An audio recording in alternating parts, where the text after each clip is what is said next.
Messieurs les élus,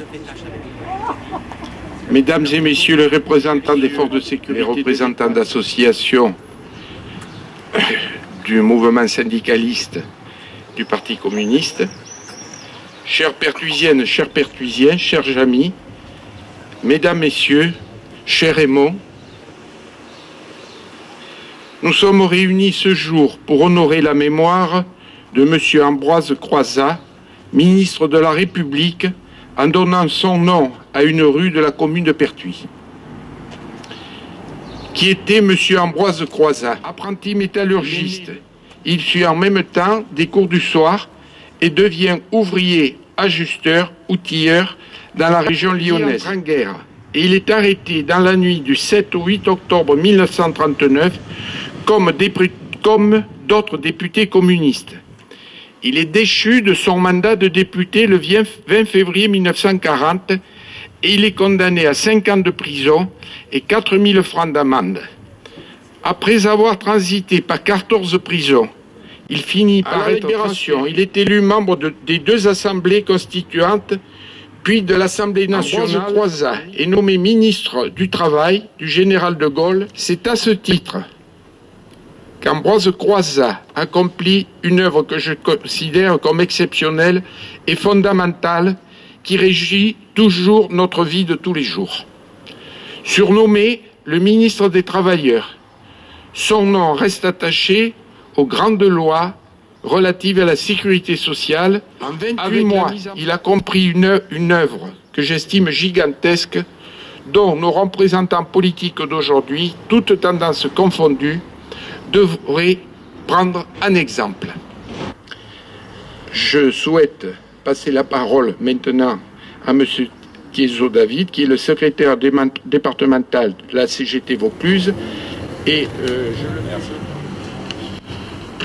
Monsieur le maire, chers amis et camarades, mesdames, messieurs, donner le nom d'Ambroise Croizat à une rue ou un édifice public, c'est honorer un grand homme, auquel tous les travailleurs, tous les salariés de ce pays doivent beaucoup.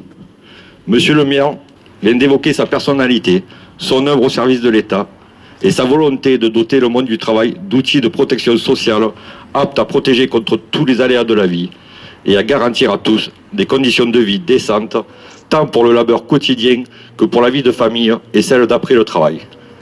Pour la CGT, au nom de laquelle je m'exprime ici, à Pertuis comme dans tout le Vaucluse et dans tout le pays, Ambroise Croizat restera à jamais un modèle de militant fidèle à ses idées et à ses idéaux, attaché au progrès social des travailleurs.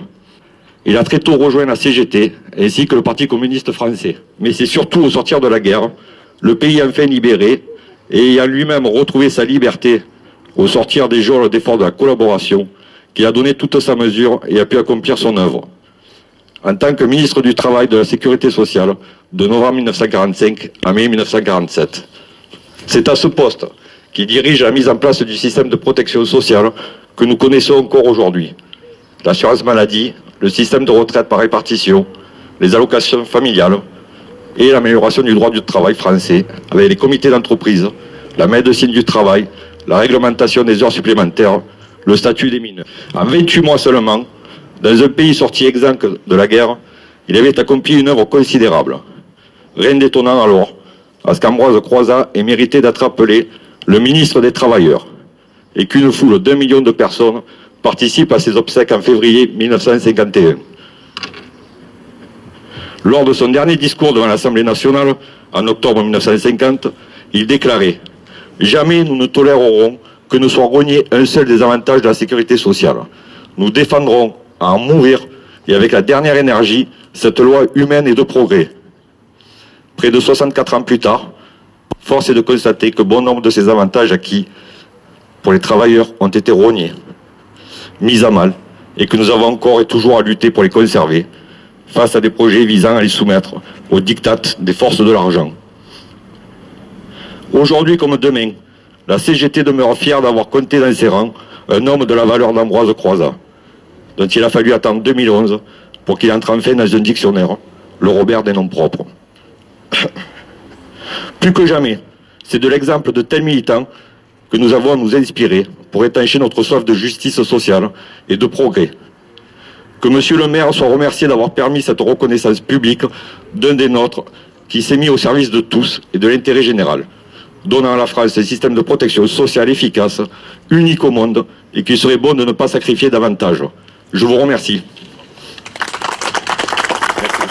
Sur demande de M. Raymond Lopez, ici présent, président du Secours populaire et militant de longue date de la CGT, qui a su être apprécié par les Pétrusiens pour sa générosité et tout le travail accompli pour la défense des travailleurs. J'ai décidé de proposer au conseil municipal de valider sa proposition et de donner le nom d'Ambroise Croizat à une artère de la ville pour reconnaître les mérites exceptionnels de cet homme. Et remercier Monsieur le maire de son initiative de rendre hommage à un grand homme qui était notre camarade Ambroise Croizat. Ce camarade a énormément œuvré afin de créer toutes les institutions protégeant les travailleurs qui existent de nos jours, 70 ans après, quoique quelque peu écornés, malmenés. Moi, Raymond Lopez, je remercie mon ministre du Travailleur pour son dévouement afin de mettre en place nos droits dans un contexte d'après-guerre où la France se trouvait épuisée après 6 années d'occupation. Repose en paix, camarade, tu l'as bien mérité, encore merci à toi. Avec moi, dévoiler la plaque au nom d'Ambroise Croizat et je vous demande de nous suivre. Merci.